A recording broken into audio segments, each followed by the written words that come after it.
Hi there, my name is Fiona Anderson and I'm the President of the International Opticians Association. I'm a dispensing optician based in the northeast of Scotland in a little place called Ellon. And this year I celebrated 35 years in optics. That was when I started my journey to become an optician. I registered as a dispensing optician in August of 1986, so 3 years after I started my journey. I'm really thrilled to be able to present to you at your conference, and I'm sorry not to be with you in person. But sadly the invitation came just a little bit too late for me to make all the necessary travel and visa arrangements. I myself have never visited Nigeria, but my husband has. He works in oil and gas, and he spent almost 2 years living and working in Port Harcourt. Today I'd like to be able to give you a little bit of an insight into what I do in my day job as a dispensing optician in the UK and the challenges that we face in an area of practice that I specialise in, which is paediatric dispensing. As President of the International Opticians Association, I also represent opticians all around the world. We have members in many countries throughout the world, not just in the UK and Ireland, but in the USA, in Canada, Australia, New Zealand, Suriname, Ghana, Malaysia, and of course not forgetting our colleagues in Nigeria. Anyway, I hope to be able to share some of what I do, and I hope that you find it interesting and not too different to what you do in Nigeria. Your conference theme of best practice in ophthalmic dispensing is something that I wholeheartedly support and try to do every day in my work and practice with my patients and in what I do as the President of the IOA. DOs in the UK are registered professionals and our regulator is called General Optical Council. Their role is to register, to regulate and protect the public by promoting high standards of education, performance and conduct amongst all opticians. And in the UK, they currently register about 30,000 individuals who are DOs, optometrists, students, and also they regulate businesses. And in addition to that regulatory role that they have, they also administer ongoing CPD system, our professional development system, which in the UK is called Continuing Education and Training. All registrants must achieve a set amount of points every year on a rolling 3-year cycle. And that makes us fit to practice and keeps us on the register of opticians, which is very similar to what you have in Nigeria with your licence to practice. The General Optical Council in the UK distribute leaflets like this for all registrants to have in practice, and this is the one that I work to. This is my standards of practice as a dispensing optician in the United Kingdom.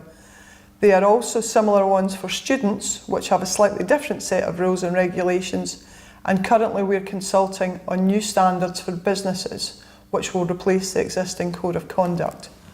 In the UK, we have a population of about 66.5 million people, which is roughly a third of the population of Nigeria.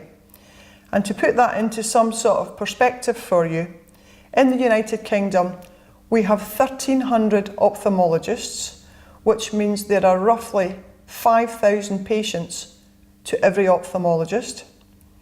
We have 14,000 optometrists, which means that there is one optometrist for every 500 patients. We have 6,000 dispensing opticians, which means that each dispensing optician roughly has 1,100 patients. However, about a quarter of all the dispensing opticians on the register have a specialty in contact lenses, and they practice primarily as contact lens opticians, which means they're solely looking after patients, not for spectacles, but for contact lenses. We also have allied health professionals, orthoptists in the UK, who number about 1,400 in total.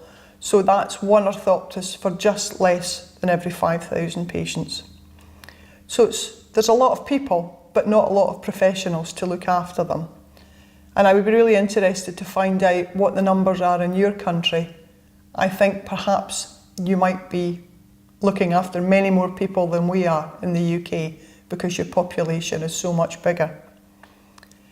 Dispensing opticians in the United Kingdom must pass their professional qualifying examinations in order to be admitted to the register and deemed fit to practice. And there are various routes to registration. Students can undergo a full-time college education or university education and then have a year under supervision before they become fully qualified and admitted to the register. They can also do a blended learning course whereby they're working in practice. They must be working full-time, so that's 5 days a week, and also studying in their spare time, whatever that might be. And then they also attend block release courses at college and are supported with tutors and assignments throughout the course of their training. And then they sit their examinations at the end of that. And also people can be working in practice and attend a de-release course at college or university.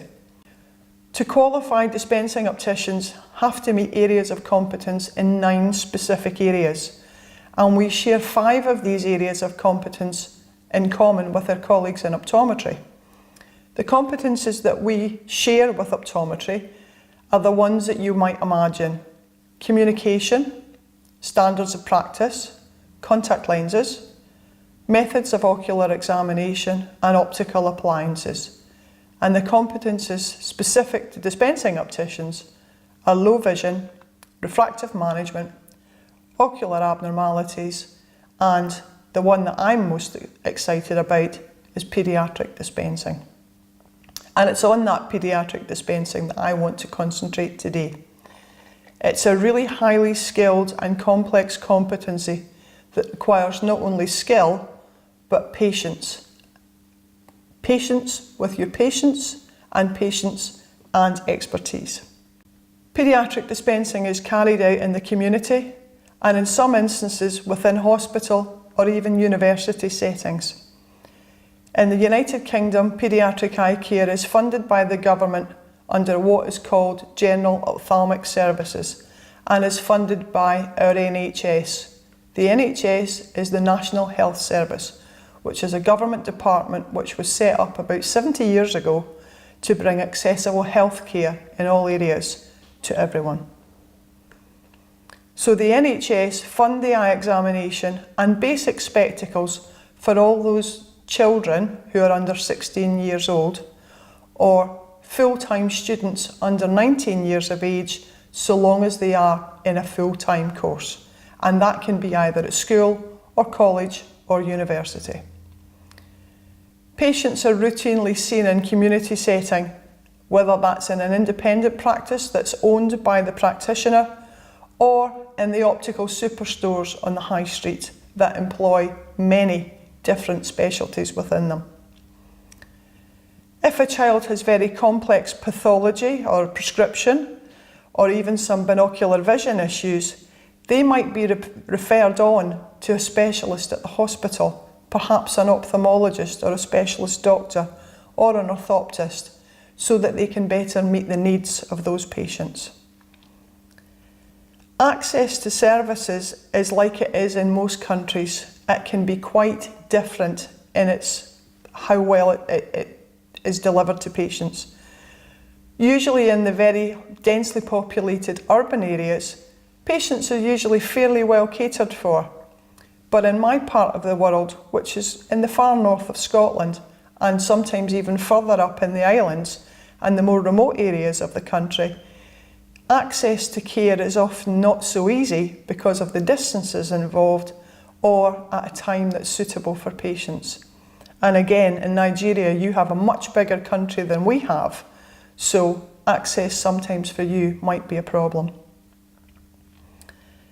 In the United Kingdom, the dispensing of spectacles and appliances to children under 16 must be carried out by a registered practitioner. It must be done by an optometrist, a dispensing optician, or under their direct supervision. The word supervision sometimes can be slightly bent, but what the word supervision means in this instance is that the registered person is in a position to intervene So if someone else is carrying out the dispensing and that person is not being overseen by a registrant, then it's not deemed to be lawful. So if there was any issues or any problems further down the line, the General Optical Council, our regulator, may well intervene, and that registrant may find themselves with a case to answer on a fitness to practice trial, which none of us as registrants want. So let's get to my passion, which is paediatric dispensing. My professional association in the United Kingdom produce lots of different leaflets and booklets to help our members, and this is the one that we produced for dispensing to children. And it gives a whole lot of information about different schemes that are available in different parts of the country and really what is best practice.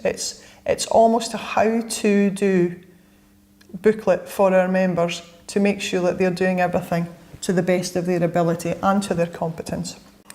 Before we begin to dispense any child, we must be mindful about a number of factors because they all influence what we do.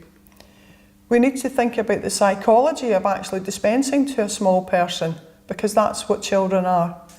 And we also have a duty of care to make sure we do the best for them. We also have to think about our communication because how we communicate with a child is going to be quite different to how we communicate with an adult. And in the case of a child, we will often be doing both at once. We will be speaking and communicating with the child, but also their parent or carer that's with them. When we think about dispensing children, things that we need to consider are the developmental milestones of children.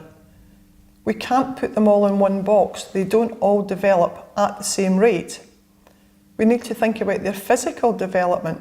Children don't grow at the same rate. They all grow at different rates. And sometimes each individual child will grow at different rates. They will have a growth spurt and then they will stop growing for a little while and then they'll grow like crazy for another little while. Also their language and speech development, we need to be mindful of that because again, we know what we mean, but does that child know and how can they vocalise and make themselves understood to us? And also again, the social and emotional development of these children. Can they actually understand what we're saying to them? So we need to moderate what we do so that they can understand us. Again, we're in the position of being the professional. We are the optician. And what we're there to do is to provide them with a pair of spectacles or an optical appliance because they have a refractive error. So we need to consider what that refractive error is. Are they hyperopic? Are they myopic? Are they astigmatic? Do they have astigmatism as well as being hyperopic or myopic? Do they have any other issues? Do they have binocular vision issues? Do they have colour vision anomalies? Do they have stereopsis problems or do they have a strabismus?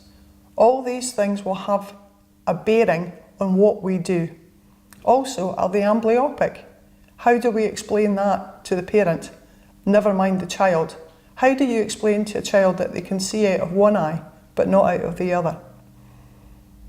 And these are all the things that we have to do before we even think about giving them a pair of spectacles. You might be wrong, in my opinion, but thinking these things should be left with our colleagues in ophthalmology and optometry. But it is my experience that the more we understand about these development issues, the better we will be at communicating with these very small people that come into our practices. And it makes us in a much better position to serve them appropriately. And the most important thing, again, in my opinion, is to gain their trust so that we can do a better job for them. Giving these small patients our best is vitally important. As professionals, we must be compassionate and have a real understanding of what's best and what's most often the most challenging and difficult faces to fit. Most children are not the same. They're all different. And they're not symmetrical either, which makes it even more difficult.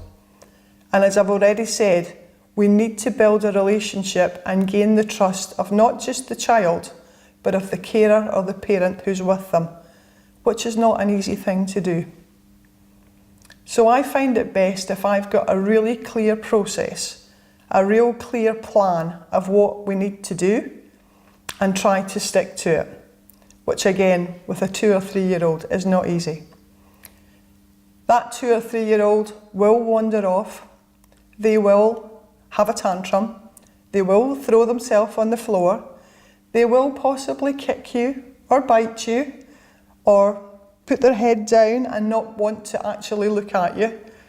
But we need to do whatever we need to do to get them to be compliant so that we can help them as much as possible.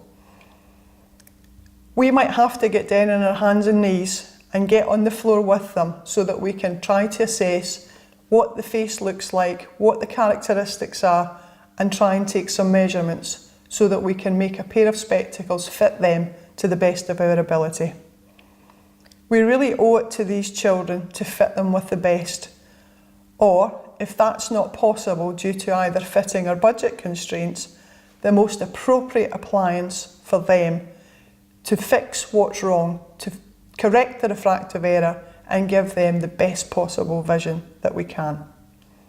The areas that I think are most important that we give our expert knowledge to the parents and the children are the best or the most appropriate eyewear solution for them. We also need to explain why we think that's the best. There's no point in recommending something and not backing it up with some benefits. We also need to make sure that the parents are aware of any costs that might be involved, or if they get any subsidies. In the UK, as I said before, we have the NHS and each child is entitled to part payment towards a pair of spectacles if they require them. Or if they've maybe got a private insurance, what can they claim through their insurance? If they don't go for the very best that they can, we need to be able to offer something that's alternative and appropriate within the budget. We also need to explain to them what the best way to look after the appliance is, so that again, when they go away from our practice, they get the best from each thing that they have. And also, what the recall category would be for that child if we've done the eye examination, when we would like to see them again. It's often not like us as adults when we come to have our eyes tested every 2 years or every 3 years or whenever we remember. It's of the utmost importance that children are checked regularly so that we can keep a pace with any changes in prescription and keep up to speed with that. And again, we would always invite them to come in anytime they want, because children will fall over and they will break their specs, or they'll need them adjusted because they grow. So the ongoing aftercare is equally important. And again, another thing that's really important, I think, is that we should never forget that we're dealing with people. We should never be dismissive of anyone. Oh, they're only a child. That really infuriates me when I hear that. Everyone is an individual, and we want to build up a relationship with the child and their family. If they trust us, then it's going to be better for everyone. Put yourself in the position of the parents. It's your child. You're trusting someone else with your precious child, and you want the very best for them. So I suggest that every time you dispense a pair of specs, not just to the children, but more especially to the children, we should ask ourselves, as professionals, as registered opticians, does the frame fit well? And is it suitable for the prescription of the lenses? If it is a child, would you be happy to see your child wearing those specs? Am I proud of what I've done? And did I do my best? I think if we stick by these questions and we can answer them honestly, yes, then we've done a good job. We've done our best and we can be justifiably proud of what we've done. So what I do in my practice is, if at all possible, I like to try and talk about the prescription and the lenses first. Because sometimes children will come to us, maybe they've been at the hospital, they come in with their prescription. The hospital department has maybe had 20 children there that day, and they don't have time to explain everything to them. So you want to look at the prescription and advise the parents what it's for, how well the child should be able to see with them, and what they need to wear their spectacles for. Do they just need to wear them for reading, or do they need to wear them all the time? Once you've analysed the prescription, then you can start to talk about lens materials. Would you just go with a standard plastic lens for small children? Or would you think about something that's a bit more impact resistant? Perhaps some sort of polycarbonate or Trivex type material. If you've got a small child who doesn't walk anywhere, but they run and jump and fall over, perhaps you might want to consider something that's got a bit more impact resistance. The robustness of the lens is really important because, again, it's your precious child we're talking about, not just anyone's child. We need to make sure they're safe. Also, think about the fitting position of the frame. I know I said I would talk about lenses first, but lenses in relation to the frame is really important. If it's a high plus prescription, would you consider using a high index lens? Think about the size of the frame. I'm not sure what the supply is like in Nigeria, but I know in the United Kingdom we're part of Europe at this point in time, but we're not classed as mainland Europe, and sometimes our high index lenses don't come in very small blanks. The smallest blank we could maybe get is about a 75 blank. If you have a frame that's got a 42 eye size and a child who's got a PD of 50, we're going to need a lot of decentration on that lens to get the optical centre where we need it to be. You might be better to consider asking your surfacing technician at the lab to order you in a small blank and surface it, putting the optical centre where it needs to be with minimal decentration, and you'll actually get a much neater job. The other thing we need to be mindful of when we're dispensing any prescription is where we ask the lab to put the optical centres. We tend to think about them as being in the horizontal meridian, but what about with the advent of fashion frames who have got a really deep B measurement? If you have a frame like this and you set it on a child, because the bridge of the nose is so flat, the optical centres are going to be up at the top. Now, unless you make your instruction to the lab clear, they will glaze an optical centre on the HCL. They won't do it up at the top. So then you're storing up some problems for yourself potentially because the child is not looking through the optical centre of the lens. The other thing with a frame like that where the joints are at the top, what's going to happen with a small child who's got a very, very low crest and very little projection? I don't need to tell you, you know yourselves, that the frames are going to droop and they're going to look over the top. That's no use for anyone, never mind a child who's in the critical period, and we want them to be wearing their specs to make the best of their vision. If you happen to have a child who requires a bifocal correction, where do you put the segment top position? Again, in a frame something like we've just looked at, you've got a nice deep B measurement to get the bifocal segment in, but do you have enough at the top for them to look through for distance? Again, bearing in mind that that frame's likely to slip forward and them looking over the top. Another thing when we're talking about higher prescriptions is vertex distance. British standards, which is really international standards now as well, European and international, states that any prescription plus or minus 5 diopters or over must have a vertex distance written on the prescription, so that we can take into account the difference in effectivity of the lens when it sits at a different distance to where the test was carried out at. When was the last time that you altered the prescription for vertex distance? Because if we don't, potentially that child is wearing the wrong prescription. The other thing we need to think about in terms of lenses is, do we add anything to it? I've already said we might consider changing the material of the lens. If we use a polycarbonate lens, we know it's much softer than a standard CR39, so would you consider adding an anti-scratch coating to it, or an anti-reflection coating, or any other treatment to the lens surface? Again, in Nigeria, you're much closer to the equator than we are in the north of Scotland where I live. Would you consider UV protection or infrared? Would you consider using a photochromic lens for a child? We also, in the last few years, have become much more aware of the advent of blue light. Blue light's not a new thing, it's been around since ever we've had light, but that very specific part of the visible spectrum attributed to coming from computer screens and tablets and smartphones, there has been some research that suggests that perhaps it is detrimental to our health. It's also available in sunlight, which has been around for a lot longer than smartphones, but again, because of the increase in use of smartphones, it's come on our radar.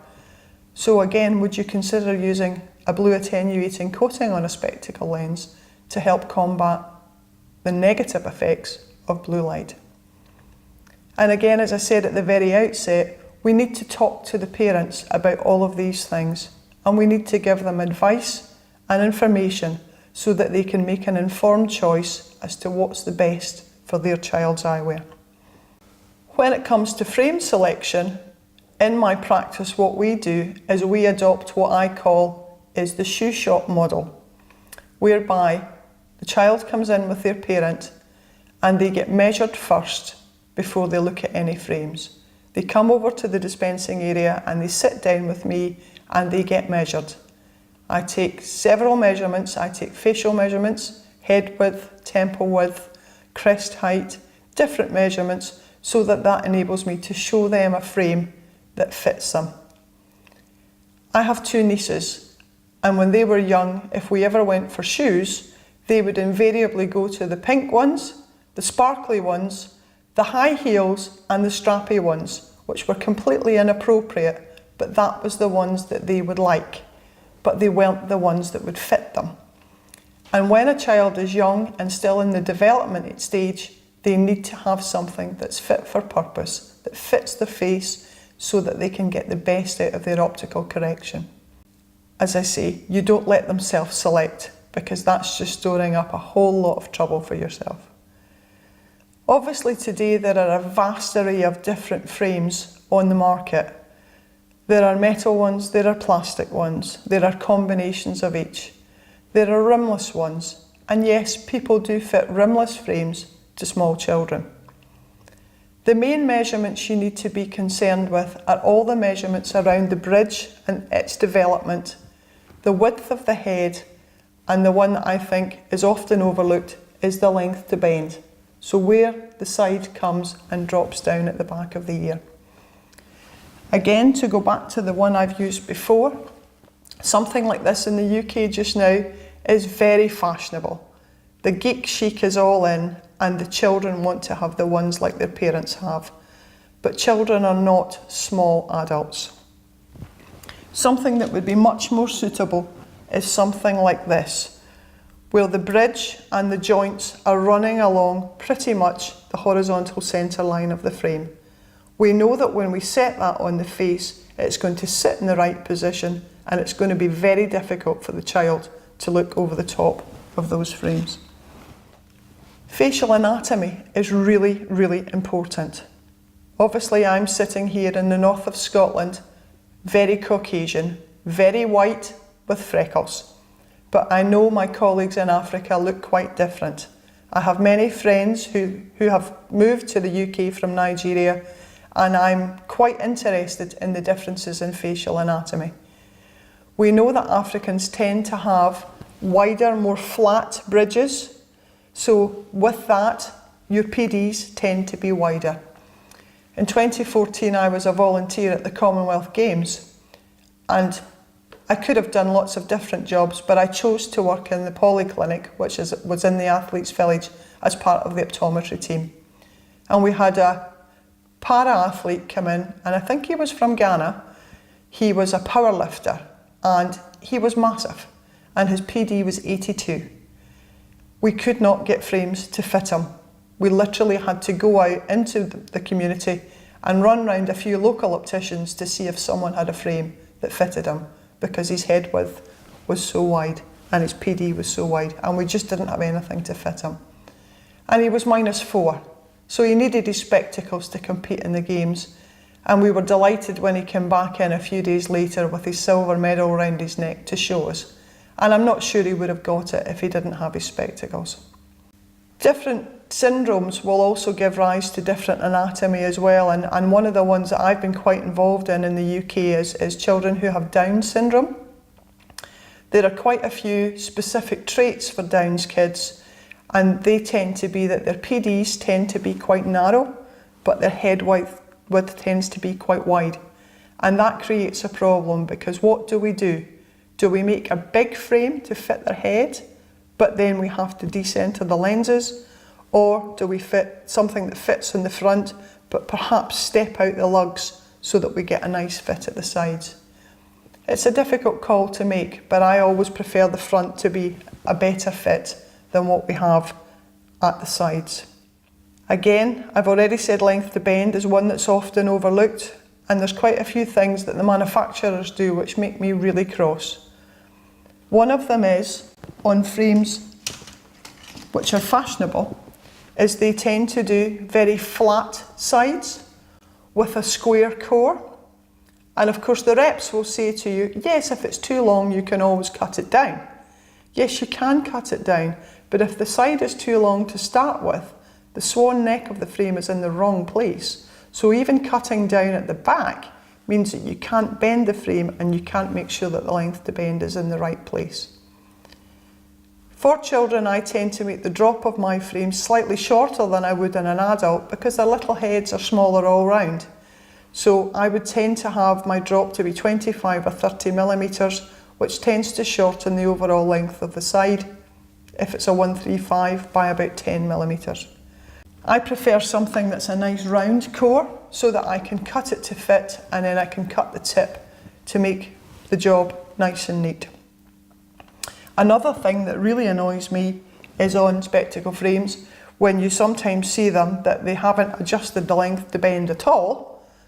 You have a 45-degree length to bend, or you have a 90-degree length to bend. I have yet to meet anyone who has square ears.